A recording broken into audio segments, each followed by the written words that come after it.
បងប្អូនទាំងអស់ទាំងក្នុងនិងក្រៅស្រុកបាទនៅក្នុងប្រទេសកម្ពុជាក្តីនៅក្នុងសហរដ្ឋអាមេរិកក្តីជាពិសេសគឺថាបងប្អូននៅក្នុងរដ្ឋ Pennsylvania សហរដ្ឋអាមេរិកណាហើយនៅក្នុងក្រុង Philadelphia អញ្ចឹងថ្ងៃនេះព្រឹកមិញគឺថាខ្ញុំបានទៅដល់ស្រុកវាមុតឥឡូវថ្ងៃនេះគឺថាយើងបានមកដល់គេនេះយើងមកដល់ស្រុកក្រូចឆ្មាបាទគឺយើងបានមកសួរសុខទុក្ខបងស្រីដែលជាភរិយាវិរៈអង្គរបស់យើងគឺលោកអនុស្រីឯកតាំងថៃរតបាទលោកបានពលីជីវិតនៅសមរភូមិមុខបាទជួរមុខគឺនៅថ្ងៃទី27ខែកក្កដាឆ្នាំ2025ឥឡូវនេះខ្ញុំបានទៅជួបបងស្រីដែលជាភរិយារបស់លោកអញ្ចឹងបងស្រីគឺជំរាបសួរបងស្រីគៀតទៅមកគៀតទៅមកបងគៀតទៅមកគាត់ចាខ្ញុំទៅជាភរិយាបងវគ្គកងទ័ពថៃរតគាត់បានពលីនៅសមរភូមិមុខនៅថ្ងៃទី27អត់ទេគឺស្កែនតាមដល់ឆ្នាំ2027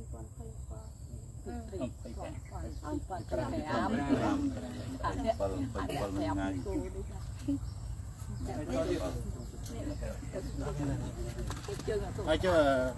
ជំរាបសួរលោកមេឃុំផងបាទលោកមេឃុំអញ្ចឹងលោកមេឃុំជឿណែនាំឈ្មោះទីមកហើយនៅតំបន់នេះឈ្មោះអីដែរបាទនេះគឺភូមិដល់ដាលភូមិទ្រាស្រុកក្រូចឆ្មាបាទអញ្ចឹងលោកគ្រូចឹងថាជាអាជ្ញាធរដែនដីនៅក្នុងស្រុកក្រូចឆ្មានេះអញ្ចឹងគាត់ជាតំណាងអាជ្ញាធរចូលរួមក្នុងការសួរសុខទុក្ខក៏ដូចជាគោរពវិញ្ញាណក្ខន្ធដល់វីរៈកងទ័ពរបស់យើងដែលពលីជីវិតនៅក្នុងសមរភូមិមុខកាលពីថ្ងៃទី27ខែកក្កដាឆ្នាំ2025ដល់នេះហើយខ្ញុំបាទនឹងគឺថាសូមចូលរួមរំលែកទុក្ខបងស្រីហើយក៏បានពំនាំនៅថវិកានៅសម្ភារៈមួយចំនួនដើម្បីចូលរួមបងតែជាអំណោយសម្រាប់ស្គាល់របស់បងប្អូនយើងនៅក្នុងទីក្រុង Philadelphia នៃរដ្ឋ Pennsylvania សហរដ្ឋអាមេរិកបាទអញ្ចឹងយើងមានសម្ភារៈសិក្សាសម្រាប់អូនមួយក្មេងៗមានប៊ិចសិភៅខ្មៅដៃជួរលុបបាទជួរកែវប្រាប់អីហ្នឹងបាទហើយនឹងសម្ភារៈហើយនឹងអង្គរបាទគឺអង្គរ150គីឡូហើយក៏ដូចជាមានពួយមានកសែងហើយមានមីមានទឹកត្រីស្ករបាល់ជែងនឹងឲ្យខ្ញុំសូមមកចូលទទួលឲ្យនឹងក្រុមជាមួយនឹងថវិកាចំនួន1លានរៀលជូនបងស្រីបាទនេះជាអំណោយតែទួចដែលជាសប្បុរសធម៌របស់យើងដែលបានចូលរួមនៅហ្នឹងណាខ្ញុំសូមបងទទួលយកឲ្យសូមដល់ទៀតសូមចូលរួមម្លេចទុករបស់បងអរគ្នានៅក្នុងគ្រួសារបងណាហើយសូមអរគុណដល់លោកមេឃុំដែលជាតំណាងអាជ្ញាធរនៅក្នុងមូលដ្ឋានបានចូលរួមគោរពវិញ្ញាណក្ខន្ធដូចជាលោកមេប៉ោះលោកមេប៉ោះ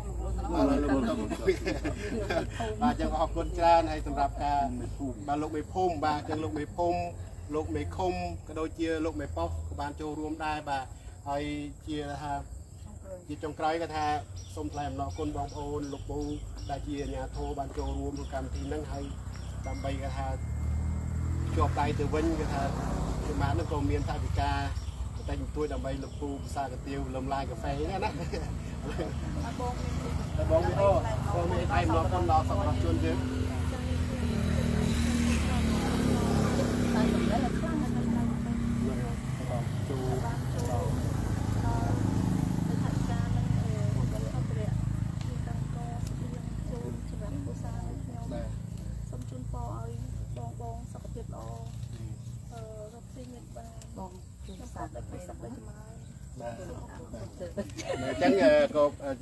ចឹងក៏បានជាប់ជាគេហៅថានុស្សាវរីយ៍នៅជូនបងភាសាកាហ្វេសាកាទៀវពេលព្រឹកលោកមេប៉ោះបាទលោកបងនេះហើយកាលនេះគឺថាបងតំណាងឲ្យប្រជាពលរដ្ឋនៅនឹងឲ្យជូនគាត់ភាសាអីបាទក្រុមភាសាឃុំបាទក្រុមភាសាឃុំបាទជូនភាសាកាហ្វេហើយខាងនេះគឺថាលោកពូបាទលោកពូបាទក៏ជូនមេភូមិបាទលោកពូមេភូមិគឺថាអាជ្ញាធរភូមិអាជ្ញាធរមូលដ្ឋានរបស់យើងនឹងឲ្យគឺជូនលោកពូដែរហើយក៏ដូចជាលោកអ៊ំមេឃុំបាទលោកអ៊ំខ្លះខ្នាយមែនតើជួយដល់ប្រជាពលរដ្ឋយើងឃើញថាគាត់ទៅទទួលខ្ញុំដល់គោលស្ពាននោះហើយជិះឡានមកជាមួយគាត់ទៀតបាទអញ្ចឹងអរគុណច្រើនលោកពូមេឃុំបាទពួកគាត់ជាអាជ្ញាធរដែនដីនៅក្នុងស្រុកក្រូចឆ្មាយ៉ាងនេះបាទសូមអរគុណបាទសូមអរគុណហើយក៏សូមអរគុណដែរលោកគ្រូចំណាប់និងចរិយាដែលបានចូលរួមដែរបាទតវិការនឹងហើយក្នុងនឹងដែរគាត់នៅស្រុកហ្នឹងនៅដូនតៃខាងដូនតៃបាទអញ្ចឹងអរគុណច្រើនបាទអរគុណច្រើនបាទសូមអរគុណច្រើនបាទ Chào bác mẹ. Ok. Con prang thọt. Con prang thọt.